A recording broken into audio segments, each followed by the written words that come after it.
So I've been sitting with this one for a few days now, just letting it settle before I talked about it. Because this is one of those topics that sounds simple on the surface, but when you actually sit with it, when you actually let it touch the real parts of your life, it's anything but simple. So bear with me today. This one's personal. God is removing people from your life. And I know that sounds heavy.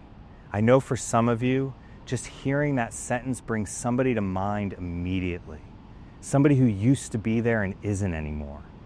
Or somebody who's still there, but something has shifted. Something has changed. And deep down, you already know what it means. You're just not ready to admit it yet. And I want to talk about that today. The whole thing. Not just the spiritual answer, not just the trust God, let go, move on version that's easy to say and hard to actually live. I want to talk about what it actually feels like, what it actually costs, and why, even when it hurts, even when it makes absolutely no sense from where you're standing right now, it might be exactly what needed to happen. Let me start here. There are people in your life right now, people you love, people you've loved for years, who were never meant to go the whole distance with you. And that's not a criticism of them, and it's not a criticism of you either. It's just the truth about how life works, and how people work, and honestly how growth works. Not every relationship was designed to be permanent. Some people come into your life for a reason, for a season, and then the season ends. And the problem isn't that the season ends. The problem is that we keep trying to make it summer when God is clearly trying to move things into a new chapter. We hold on. We explain it away. We make excuses for things we shouldn't be excusing. We shrink ourselves to keep the peace. We go quiet about our growth because we don't want to make somebody uncomfortable. And all of this, all of it, is just us standing in the doorway that God is trying to close. I want to be honest about something because I've been here. I've been right here in this exact place, holding on to something that was clearly done and trying everything I could think of to keep it alive. And it's one of the loneliest feelings in the world, actually. Not the losing of the person, though that hurts too. But that specific loneliness of knowing something is over and refusing to accept it. You're grieving something that's still technically there, and nobody around you can quite understand why you're struggling. Because from the outside, everything looks fine. But you know. You already know. You've known for a while. And that quiet knowing, that thing in your spirit that keeps whispering, this isn't right anymore, this isn't where you're supposed to be. That's not anxiety. That's not you being ungrateful. That's discernment. And a lot of us have been taught to silence that voice, to push it down, because we don't want to face what it's telling us. So why does God remove people? Let me walk through a few of the real reasons, because I think understanding the why makes the process a little easier to trust, even when it's painful. First reason, and this is the one that's hardest to accept. Sometimes the person being removed isn't bad. They're not toxic. They're not a villain in your story. They're just not aligned with where you're going. And that's almost harder than if they were terrible, honestly. Because when somebody treats you badly, the decision feels cleaner. But when it's somebody good, somebody you genuinely love, and the relationship still has to change or end, there's a grief to that that doesn't have a simple name. I think God does this more than we realize. He removes good people from our lives, not as punishment, but as redirection. Because sometimes a good person in the wrong season becomes a comfortable anchor that keeps you from moving into what's next. And He loves you too much to let you stay comfortable at the cost of your calling. Second reason, and I've seen this one up close, personally. Sometimes people are removed because the relationship was built on a version of you that no longer exists. You've grown.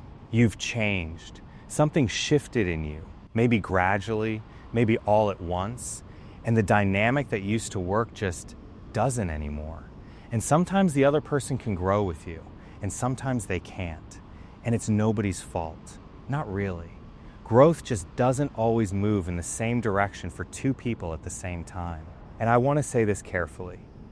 Sometimes when a relationship starts to feel strained right in the middle of a growth season, our first instinct is to blame ourselves, to think we did something wrong, that we're being proud, that we're pulling away for the wrong reasons. And sometimes that needs to be checked. Sometimes it is the ego, not the growth. But sometimes, the strain is just the natural friction of two people moving in different directions. And no amount of effort, no amount of goodwill on either side changes the fact that you're on different roads now. That's not failure. That's just life. And it's one of the loneliest parts of life, but it's real. Third reason. Some relationships are being removed because they're quietly keeping you in patterns that God is trying to break in you. This is the sneaky one because it doesn't always look harmful from the outside. The relationship might even look healthy, but somehow, every time you're around this person, you go back to an old version of yourself. The old habits come back. The old thinking comes back.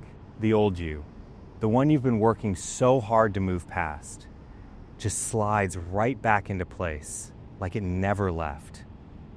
And you don't even notice it happening necessarily. You just know that every time you spend time with this person, you feel a little further from who you're trying to become, a little more confused, a little more stuck. That's not a coincidence. That's information. And sometimes, not always, but sometimes, the most loving thing, loving to yourself, loving to them, is to create some distance and let both of you grow in the direction you're actually being called. I want to talk about the grief of this because I don't think we give it enough space. We treat relationship loss like something to be solved, something to explain and move past and get closure on. And sometimes it is. Sometimes there's a conversation, a clean ending, an understanding on both sides. But a lot of the time it isn't like that. A lot of the time somebody just drifts, or you drift. And there's no dramatic moment, no big conversation, just a slow, quiet fade that you couldn't stop, even if you tried. And that kind of grief is real, guys. It's real and it's valid and it doesn't need to be rushed. You're allowed to miss somebody who's still alive. You're allowed to grieve a friendship that just quietly stopped being what it was. You're allowed to feel the weight of a relationship that changed without warning, without reason, without closure. That's not weakness. That's just being human. But here's the thing, and I say this gently because I needed somebody to say this gently to me. Grief is a passage, not a destination. You're supposed to move through it, not set up a home in it. And some of us have been living in the grief of people who left years ago, still carrying the weight of it, still letting it inform how much we trust, how much we open up, how much we let people in. And that's not honoring the loss. That's letting the loss run your present. And that's a different thing entirely. Now here's the part that I think matters most. The part that actually changes things if you let it. When God removes somebody from your life, there's usually a gap. A real noticeable gap in your schedule, in your emotions, in the part of your day that used to be occupied by that person. And that gap is uncomfortable. It's supposed to be uncomfortable.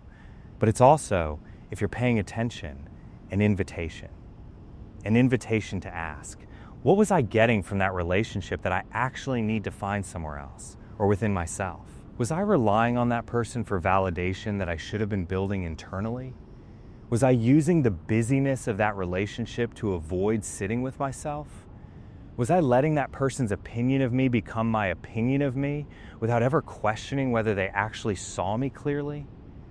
These are uncomfortable questions, but they're the questions that a gap in your life is asking you if you're willing to listen. And here's what I know from experience and from watching people I respect go through this.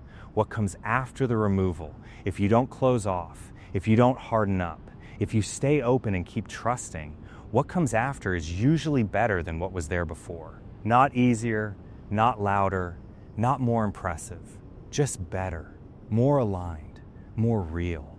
The friendships, the relationships, the connections that come into your life after a season of removal, they fit differently. They don't require you to shrink. They don't require you to perform. You don't come away from them tired or confused or less sure of yourself. You come away filled, seen, more yourself, not less. And that's what God was making room for the whole time. Not punishment, not abandonment, just space. Space for something that actually fits who you're becoming instead of who you used to be. So if you're in it right now, if you're in the middle of a removal season, watching something shift or end, feeling the loss of it, and not quite understanding why, I just want to say, hold on. Don't make permanent decisions out of temporary pain. Don't close off your heart because one chapter hurt. Don't stop trusting because one relationship didn't go the distance. Trust the process. Trust the one who's orchestrating it. And trust that the gap you're feeling right now is not the end of the story. It's just the space between chapters. And the next chapter, if you stay open, if you keep walking forward, the next chapter is going to make sense of everything that felt like loss. Drop a comment today. Tell me, are you in a removal season right now? Or have you been through one and come out the other side? I want to hear your story. I really do.